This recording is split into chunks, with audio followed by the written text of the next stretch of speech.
نصرت کی بیٹھک میں نصرت کے مہمان پروگرام میں خوش آمدید اور السلام علیکم۔ ہماری اس بیٹھک کا مقصد وطن عزیز پاکستان میں موجود ان گوہر نایاب لوگوں کے خیالات سے آگاہی حاصل کرنا ہے جو سرزمین پاکستان کے ایسے سپوت ہیں جو خاموشی سے کوئی شکوہ، کوئی شکایت، کوئی احتجاج کیے بغیر اپنے اپنے حصے کی شمع اس طرح سے جلا رہے ہیں کہ اس کی روشنی سے نہ صرف پورا پاکستان بلکہ دنیا کے جس حصے میں پاکستانی قوم موجود ہے فائدہ اٹھا رہے ہیں۔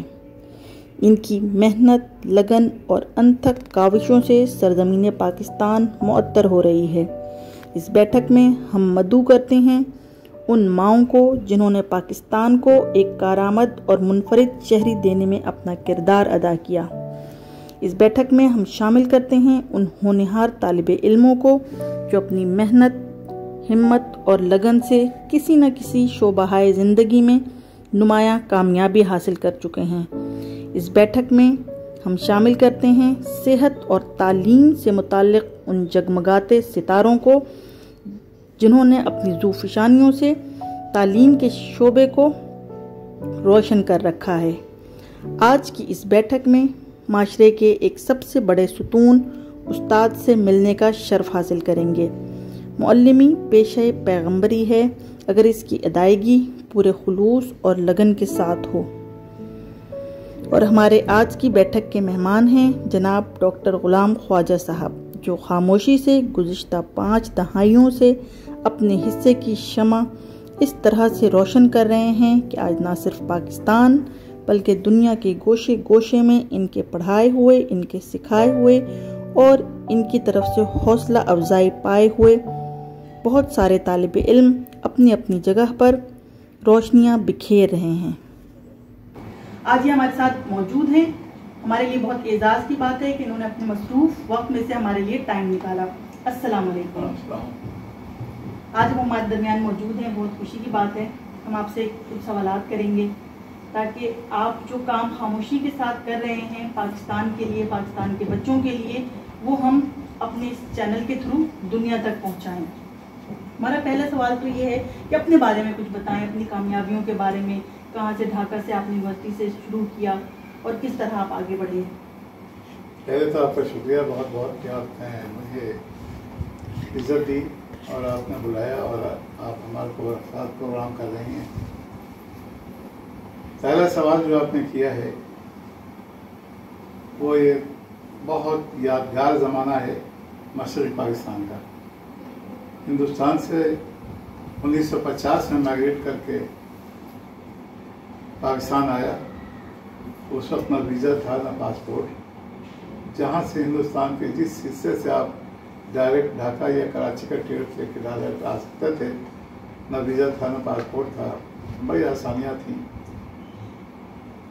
اور ابھی جو گرانی کا دور ہم دیکھ رہے ہیں اس وقت گرانی کا نام و نشان نہیں تھا، اور کم پیسوں میں لوگ خوشحال زندگی گزارتے تھے۔ اب زیادہ پیسوں میں لوگ اتنی خوشحال زندگی نہیں گزار سکتے ہیں۔ ہاں، یہ بات ضرور ہے کہ چند ایسے لوگ ہیں جو خوشحال ترین ہیں، لیکن زیادہ تر طبقہ ہمارے معاشرے کا وہ بلو پروورٹی لائن ہے۔ جہاں تک ہماری تعلیمی زندگی کا تعلق ہے، سب سے پہلے میں 1956 میں میٹرک کیا ڈھاکہ بورڈ سے، Dhaka board of secondary education سے۔ اس کے بعد سائیڈرن کالج سے انٹر کرنے کے بعد ڈائریکٹ یونیورسٹی میں داخل ہوا۔ ڈھاکہ یونیورسٹی میں دور سے دیکھتا تھا تو میری تمنا یہی تھی کہ میں کس طرح سے یونیورسٹی میں تعلیم حاصل کر سکوں گا۔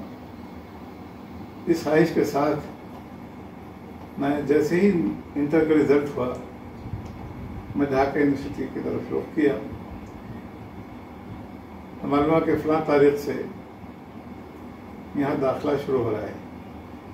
اس تاریخ کو میں قبل از وقت پہنچ گیا، جس سے کہ اتنی خواہش تھی ہماری تعلیم حاصل کرنے کی یونیورسٹی میں کہ میں روک نہیں سکا۔ بہرحال وہاں میں Islamic history and culture department میں گیا، دیکھا کہ انٹرویو ہو رہے ہیں کوئی 20-25 کینڈیڈیٹ وہاں موجود تھے. 14 کینڈیڈیٹ کا انتخاب کیا ڈپارٹمنٹ نے، جس میں میں بھی شامل تھا. پہلے میں 3 سال کا آنرس کورس کیا اسلامی کلچر میں، اس کے بعد 1 سال ماسٹرس کیا اسلامک ہسٹری اینڈ کلچر میں. اس ڈپارٹمنٹ کی بڑی خصوصیات ہیں. پہلی خصوصیت یہ ہے کہ پورے انڈو پاک سب کانٹیننٹ میں اسلامک ہسٹری تو پڑھائی جاتی ہے، اسلامک ہسٹری اینڈ کلچر نہیں پڑھایا جاتا ہے. ایکچولی یہ کلکتہ یونیورسٹی کی طرح کا سلیبس یہاں اڈاپٹ کیا گیا. کلکتہ یونیورسٹی میں بڑی تگ و دو کے بعد وہاں کے مسلم اسکالرس نے اسلامک ہسٹری اینڈ کلچر کا نام اڈاپٹ کیا. وہاں کے وائس چانسلر اور تمام ڈپارٹمنٹ ہیڈس کہہ رہے تھے کہ بھئی اسلامک ہسٹری ہوتی ہے، انڈین ہسٹری ہوتا ہے، برٹش ہسٹری ہوتی ہے، تو اسلامک ہسٹری آپ کہیں، کلچر کیوں لگایا ہوا ہے؟ اسلام تو بغیر کلچر کے ہی نہیں ہے.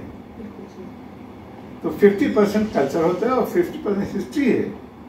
ہم 50% کیسے چھوڑ سکتے ہیں؟ اس میں ہمارا مذہبی عقائد شامل ہے، اس میں ہمارا طرز تعمیر شامل ہے، اس میں ہمارے جو قلعے بنے تھے اس کے ڈیزائن شامل ہے، اور بہت ایسی چیزیں ہیں جس پر آج تک ریسرچ ہو رہی ہے. اور خاص طور پر اسلامک ڈیزائن، بلڈنگ ڈیزائن پر تو آغا خان نے بڑا کارنامہ انجام دیا ہے. اس نے کئی ریسرچ کیے ہیں اس پر. بہرحال بڑی مشکلوں سے اس زمانے کے لوگوں نے قائل کیا یونیورسٹی کو کہ نہیں، اس کا نام ہوگا تو Islamic history and culture department ہی ہوگا، ورنہ نہیں ہوگا. بہرحال وہ مان گئے، اور پاکستان بننے کے بعد بھی اس ڈپارٹمنٹ کا نام اسلامک ہسٹری اینڈ کلچر رہا. تو اس میں 50% تو ہسٹری پڑھائی جاتی ہے اور 50% کلچر پایا جاتا ہے. یہاں ایک ہمارے پروفیسر تھے ڈاکٹر سراج الحق صاحب. تو سراج صاحب ابھی ریسنٹلی جرمنی سے مغل آرکیٹیکٹ پر PhD کر کے آئے تھے. تو بڑے ان میں جوش و جذبہ تھا، اور چاہ رہے تھے کہ ہمارے بچے بھی یہ جو اسلامی سرمایہ ہے اس کو نہ صرف پڑھیں بلکہ دیکھیں بھی. چنانچہ آنرس فائنل جیسے امتحان شروع ہوا، انہوں نے 1 مہینے کا پروگرام بنایا انڈو پاکستان ٹور کا.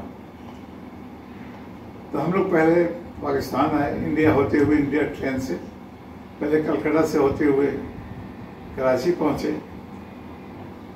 کراچی سے ہم نے بہت ناردرن علاقہ سوات تک گئے. سوات سے پھر کراچی آئے، کراچی سے جہاز کے ذریعے بامبے گئے، بامبے سے ساؤتھ انڈیا گئے، وہاں اجنتا کے، ایلورا کے، اور بہت ساری چیزیں وہاں دیکھی ہم لوگوں نے. اور محمد بن تغلق نے جو اپنا کیپٹل چینج کیا تھا دہلی سے وہاں، وہ قلعہ آج بھی موجود ہے. آپ تو ماشاءاللہ پاکستان کی اور ڈھاکہ کی پوری تاریخ ہیں، آپ کے اندر تاریخ رقم ہے. آپ کے بارے میں ہم نے سنا ہے کہ ڈھاکہ یونیورسٹی میں جو اسٹوڈنٹس کاؤنسل تھی، آپ اس کے بہت ممبر رکن تھے اور بہت آپ کا نام تھا. اس بارے میں کچھ بتائیں. اس سلسلے میں بتاتا چلوں آپ کو کہ ایک یونین ہوتی تھی وہاں، اور ایک بات اور بتانا میں بھول گیا کہ اس وقت پورے پاکستان میں ایک ہی یونیورسٹی تھی، ڈھاکہ یونیورسٹی. جس کو یونیورسٹی میں پڑھنا ہوتا تھا وہ ہر جگہ سے ڈھاکے آتا تھا، ہاسٹل میں رہتا تھا. یہ ریزیڈینشیل یونیورسٹی تھی، یہاں رہنا ضروری تھا، اور جو لوگ گھروں پر رہتے تھے ان کا کسی نہ کسی ہال سے اٹیچ ہونا ضروری تھا، اور اسی ہال کے نام سے آپ کو یاد کیا جاتا تھا. تو میں بھی وہاں کا ریزیڈنٹ بن گیا. فضل الحق مسلم ہال میں 8 سال تک رہا. تو وہاں الیکشن ہوتا تھا ڈکسو کا، Dhaka university central students union, جو پوری اس پاکستان کو کنٹرول کرتے تھے. اور در حقیقت جو 71 میں ملک الگ ہوا تو یہی عدالت ڈھاکہ یونیورسٹی کے پڑھے ہوئے لوگ تھے جو پیش تھے. اور جب ہم لوگوں نے ویسٹ پاکستان کا دورہ کیا تو یہاں اسلام آباد 1960 میں زمین سے نکل رہا تھا،